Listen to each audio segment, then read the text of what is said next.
More breaking news. 2022 is coming in with vengeance. Vengeance, Canadians. And I'll give it that minute to let people log on. But if you haven't been watching international news today, best go look it up. Emmanuel Macron.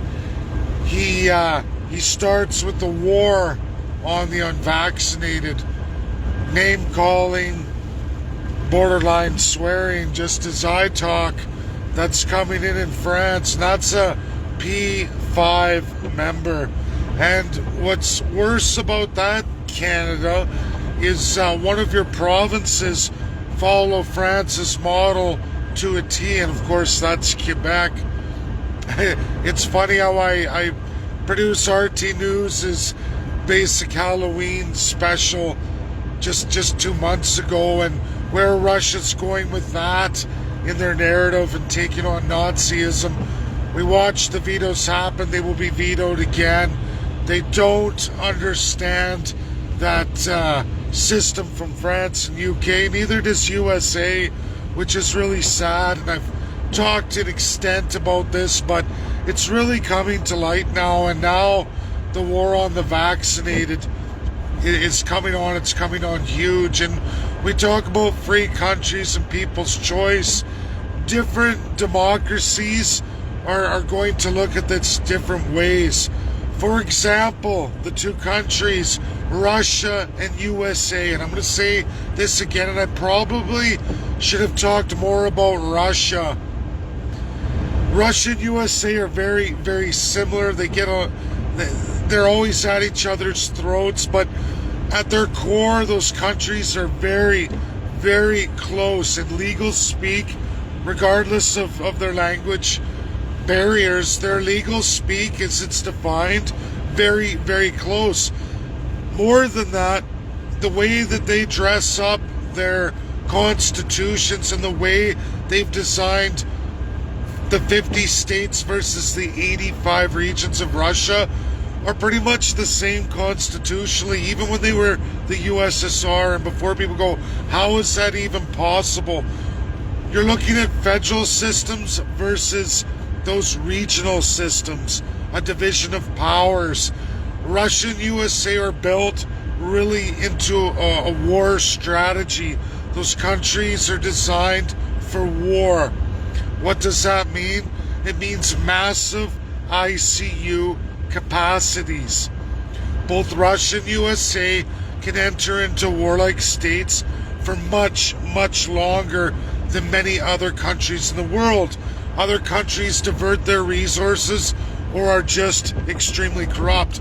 Canada, for example, for our health budget, it's a joke what services we really get. And why is that? Because of the basic cost to the individual isn't there in Canada. Want not,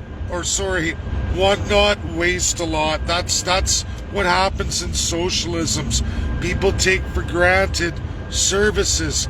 Governments take for granted what they actually have to do with taxpayers' money. There's no oversight. Not for countries in civil law socialism like France and its basic core design. Weak militarily, weak in the health department, extreme levels of management, oversight, and of course it's socialist. It's a triple whammy. This is the same for much of Canada. Canada follows those models, UK and France, and then they cry like babies when nothing works out. We don't have the ICU capacity. We can't even build our way out of this, not in a socialized system. And I honestly, as a Canadian, I don't exploit or abuse the health system. I don't. Vaccinations. I'm going to say it again because these people don't want to hear it, and it has to be said. If you don't get vaccinated, you don't follow the vaccine rollouts, you're basically going to end up in ICU at a rate of 80 times more than your average vaccinated Canadian. That's reality. Anyone trying to lie their way out of that The health stats are in. Macron's losing it in his civil law socialist country. Look at Quebec, which is civil law socialist. They've chosen that as a provincial governing system. Old, they love it. Look at the Parliament of Quebec. I took Ian Bjorkman on a journey with me to Quebec. Of any Treaty Indian from Treaty 3, the same as the National Chief.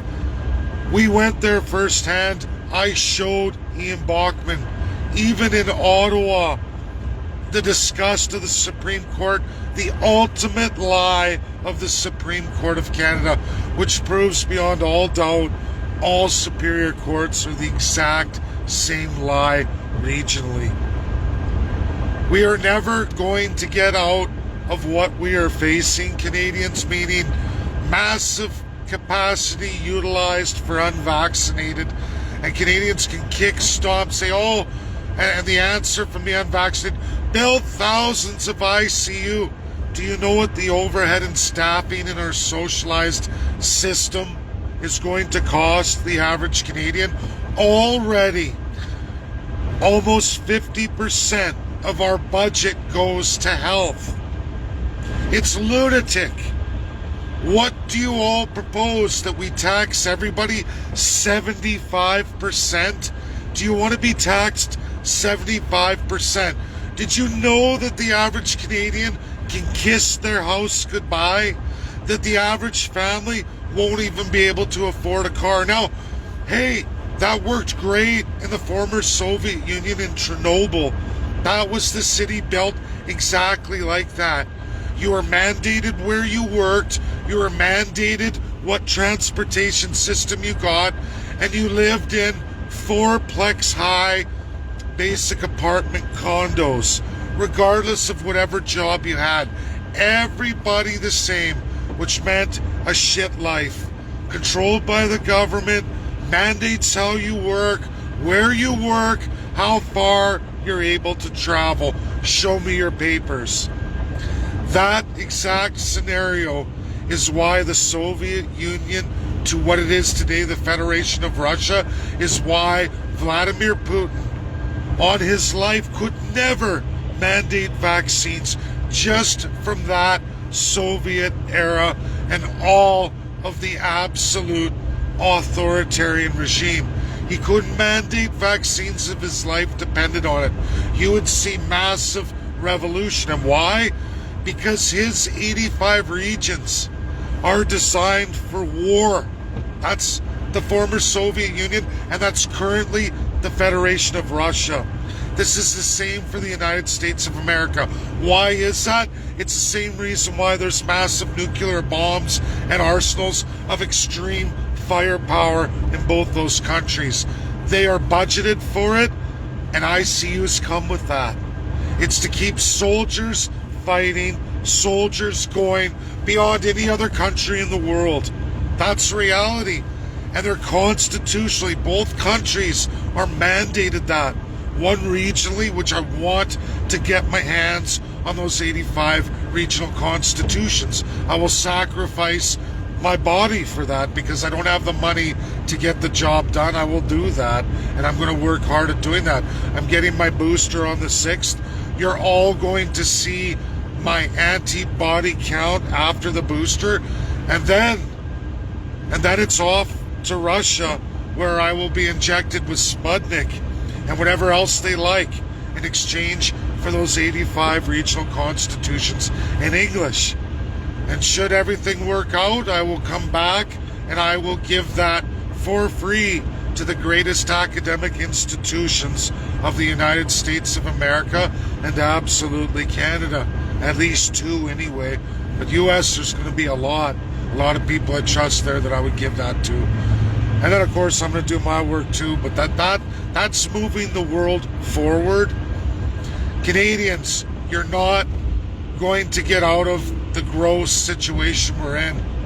Now, going on, Donald Trump Jr., everybody. He rolls out videos. It's all from his dad because his dad doesn't have the platform.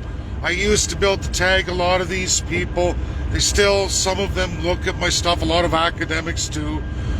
But Donald Trump Jr. rolls out, and it wasn't taken well by Americans. I mean, for what usual following they have. But they had one of the Trump followers, not as long as I followed Trump, but long enough.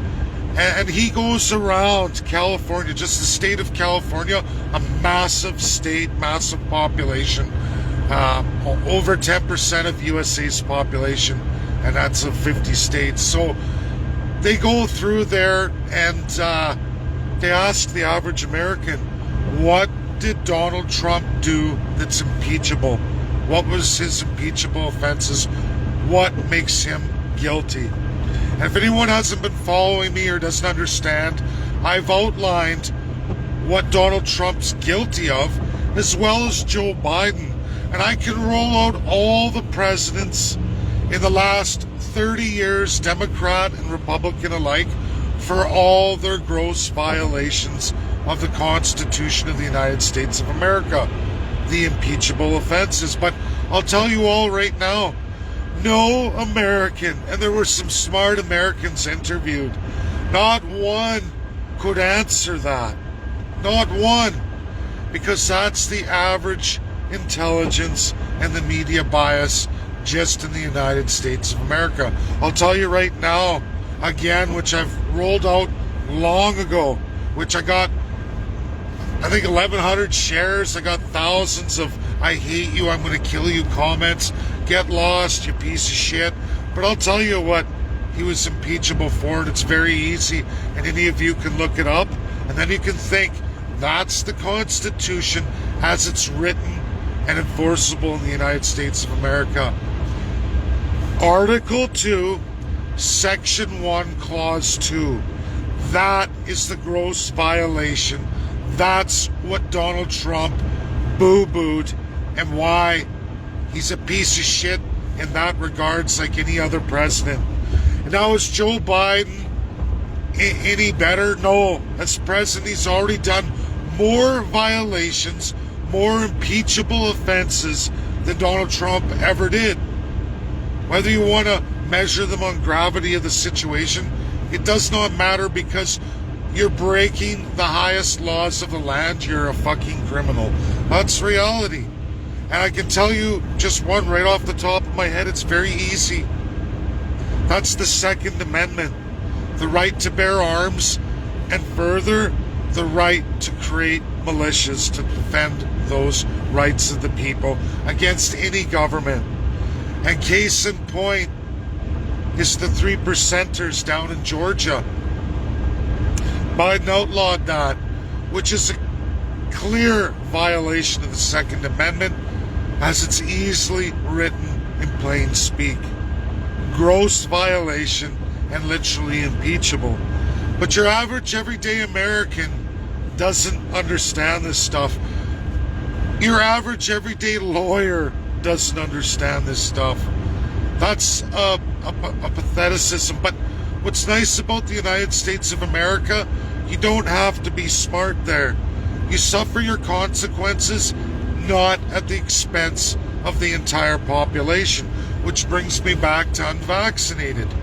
You're an entire expense upon all citizens of Canada, as long as we remain in socialist health medicine. Again, everybody, nearly 50% of your budget revenue, meaning your tax dollars, go to health services, which are absolutely shit. For how much we pay and what we get are absolutely shit.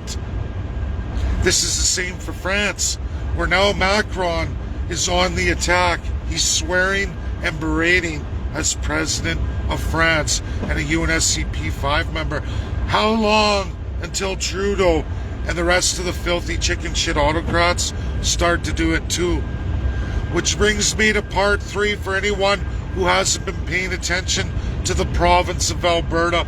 Big news stories came in yesterday, but I was overwhelmed with other more pressing. Believe it or not, there's more pressing issues going on in this autocratic crown colonial system, where Canadians can't figure out the crown. They can't. It's unbelievable. constitutional monarchy, but they can't.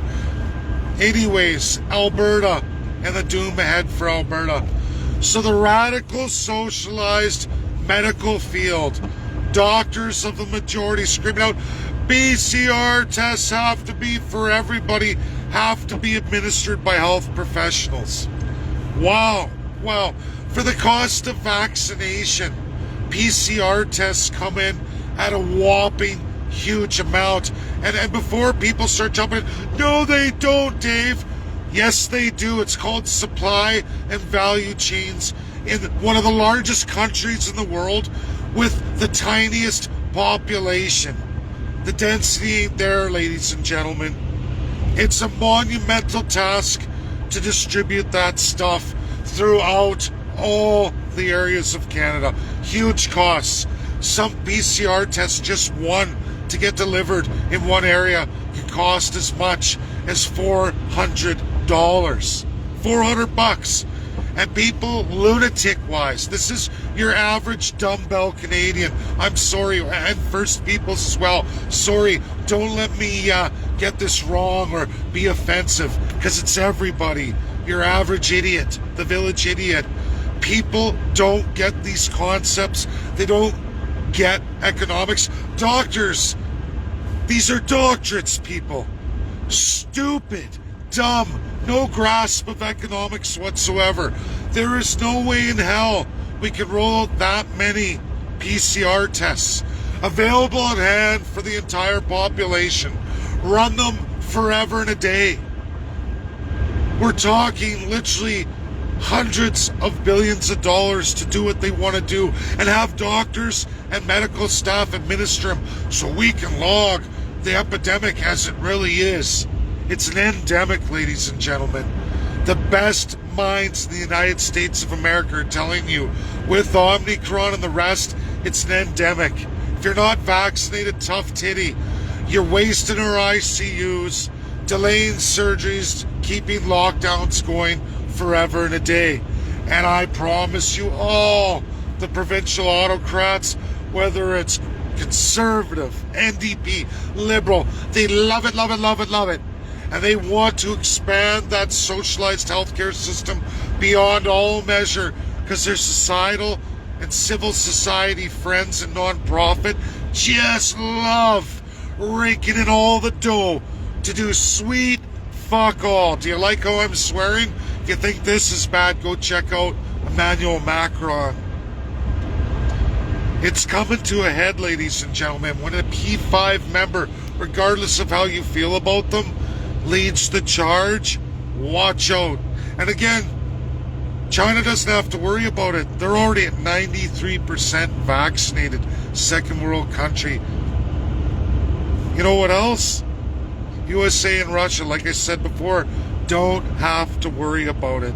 They have monumental ICU capacity, and it comes in an absolutely individual expense with somewhat of a cost to the taxpayers that's gross, it's ugly, but not enough to wreck their system, not like Canada. Not where it's a free-for-all for everybody. The idea of a person going to ICU in the USA for the average American isn't an option. They'd rather die at home, try all these other medicines that lunatic Canadians say, yeah, me too, me too. And they have no clue what they're even talking about. That's the reality of ignorance. And the funny part is education has very little to do with it. It shows just how shitless our education system really is here in Canada. We're only a first world because we have the First Peoples land to exploit, use as collateral to get all kinds of debt financing from world powers. That's reality. And look who's getting rich over that. It ain't China, ladies and gentlemen. It's absolutely the United States of America, which again, they give free will and free choice. They've got that system mastered. They ain't hurting. USA federally only borrows what's bestowed upon them from the rest of the world. As long as lunatic countries like Canada go onward the way they are, USA can ramp up their borrowing too, because it's tit for tat.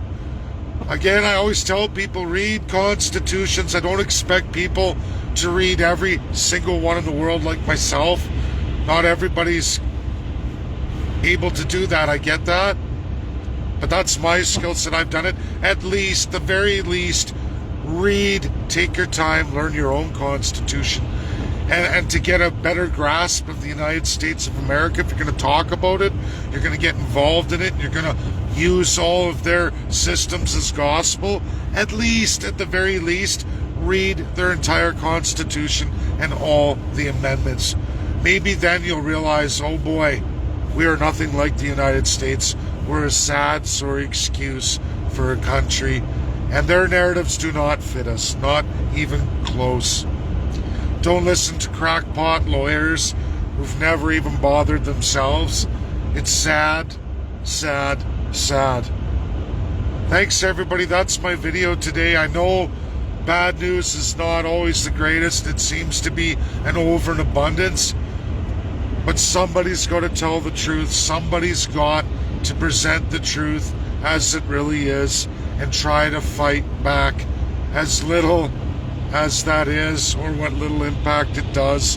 And then there's all those with their earmuffs on, their blindfolds on, their Harrison Bergeron mentality. I can't change the world. I can only fight as best I can. And I can only ask you, the loyal followers, share, share, share. I'm not God, I'm not Jesus, I'm not saying that, but he started out with 12 and he ended up with billions. You want to change the world? It begins with you. I need your help. I can't do it alone. Thanks. God bless. Have a great day, all of you. I know.